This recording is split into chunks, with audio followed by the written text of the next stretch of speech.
afternoon with us here on Kababayan LA. Meron pong panawagan sa mga lola. Kung kayo po ay yung tinatawag nilang may asim pa o mahilig pang rumampa, aba, baka feel yung maging Queen Lola. This is a very different pageant. This is called Queen Lola, a pageant for grandmothers. Of course, kidding aside, it's a pageant that pays tribute to our lolas. Marami pong mga naghihirap na mga lola para palakihin ang kanilang mga apo. Siyempre, marami po sa ating mga kababayan dito, they don't speak English, but they understand because they were raised by their lolas who spoke to them in English as well. And this is also paying tribute to our grandmothers. And we are calling for people who want to join o kaya naman meron kayong lola na sa tingin nyo ay maaari pang sumali. Now, but you know what? Not too long ago, I had an interview with the two MCs that will be joining us for the pageant night. And with these two people, you know, parang it's so hard to set kidding aside. Kasi po talagang it's so difficult not to laugh when we're with them. I'm talking about the two funniest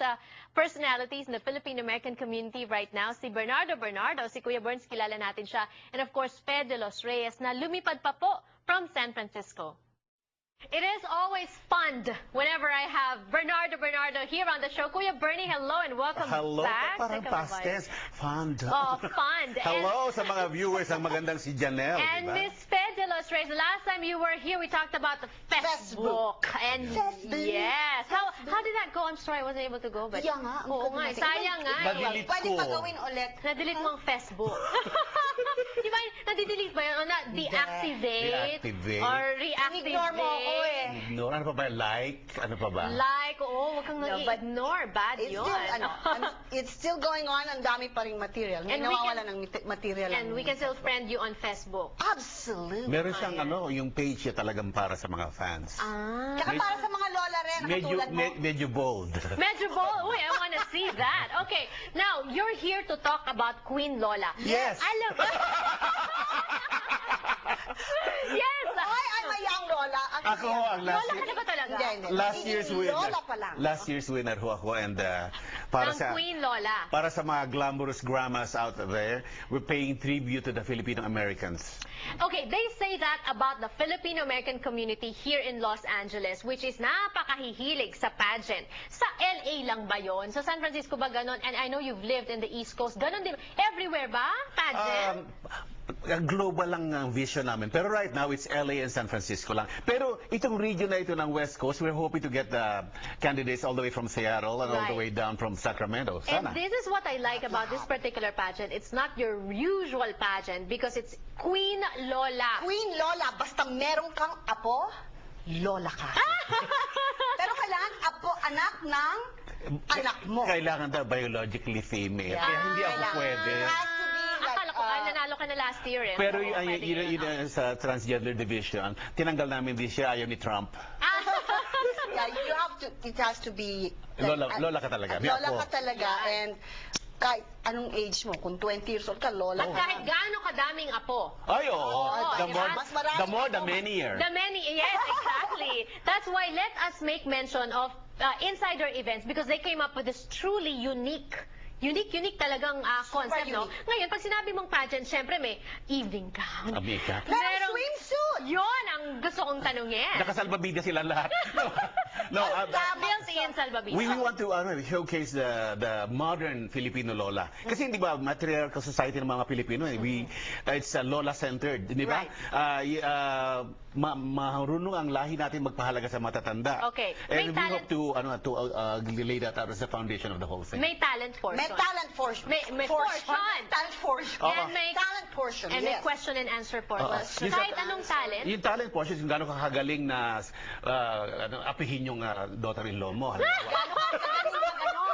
Mag-hip hop. Oo.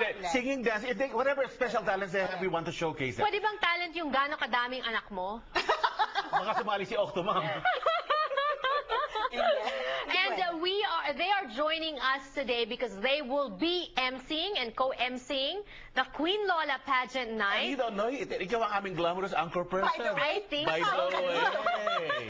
Alam mo makakalusot ka. August 18 yung finals natin. Pero next month, we start our pre-screening and semifinals. Okay, how do we get in touch with you kung meron kaming mga lola na gustong isali dito? Kailangan ilabas ang number dyan ng Ayan. Ayan na, nasa screen na They have ang to number send ng website. their photo Okay. and their video to Insider, of course, Productions, Pinoy yeah. Insiders, will share. Yes. Tama ba? O So, pagka ganun ba, isi-screen na muna sila agad? May Oo. interview na ba? Interview at saka merong mga basic choreography para malaman namin yung kanilang flexibility also. We don't...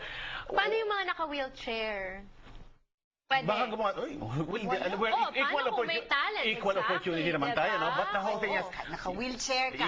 you have to watch out also, remember, may mga medical conditions na ayaw mo naman, baka naman may mga IB, di naman pwede sa... hindi nga pwede. Realistically, Oo, di ba? Yep. Pero kung may special, we want to showcase whatever special skills or talents these senior, mature, beautiful women have to offer. I just know for now that this show is gonna be a hit. We want you to go to the pageant night itself. It's open to everyone. Open to everyone. Yes. You mean, Yung pageant night, oo, Pageant diba? night, yes. And also, this competition is also open to everyone, even coming from different states, correct? Oo, Sabi mo. pero Yeah. Basically, Filipino-Americans ang thrust natin for this particular run. Maybe balang araw, who knows? We could be talagang, di ba, parang Mrs. America, Lola, whatever. Oo, Lola America, or yan, Lola diba? America, bagong pageant yan, di ba? Mas Oo. inclusive. Miss Queen Lola. Miss Queen Lola. Ang daming title. Ay. Miss Queen Lola America. Right. Humaba ng humaba. Ano naman ang mapapanalunan? What can they expect to win kung sumali sila? Ikaw nga kumibo. A date with... Over $25,000 Dollars worth! in cash and in prizes. Wow. In Tapos kind? may lalabas ka pa sa, they will have TV. TV Yes. For TV and film. film appearances sa Philippines. Yung mga know. mahilig talagang umarte ng mga lola dyan at Yes. mga... Merong trip to the Philippines. syempre. Meron pa? Oh, Trip. wow. Ang Okay. dami. It's indirectly, it's an homage to all the manongs. Kasi you hardly hear about the manongs and the trailblazers dito sa Yes, Amerika. yes. Ngayon, bibigyan pa natin ng importansya yung mga kababaihang marami rin pinagdaanan bago maka-achieve din ng mga bagay. Correct. Or freedom, achievements itself. Tatanda mo nung araw, if you remember your history, medyo hirap ang mga Pilipino noong 1920s and 30s. So, Yes. hindi nakakapunta rito basta-basta, lalo na ang mga Pilipina. Yes. Of course, it's brought to you by Cider Insider events. Yes. And And in cooperation with ABS. Ayan. For the benefit of, kompleto ako. Oo, Bantay sige. bata. Ayan. So, magkita-kita po tayo. I think Gawad Kalinga also kasama din. Kasama. Talagang siniksik ko yung Gawad At saka Kalinga. pwede nila makita sa Pinoy Insider pag if they get the copy of the publication. Right. Andun din yung mga information na yan. Thank Tapos yung you. mga nurses dyan, Good Shepherd Ambulance. Talagang plugging. Thank you so much. More power. Magkita-kita po tayo sa pageant na. Yes, Again, all the information lolas. on the And screen. continue loving Janelle. There's only one of her. Thank Yeah. you. All right. Calling all lolas!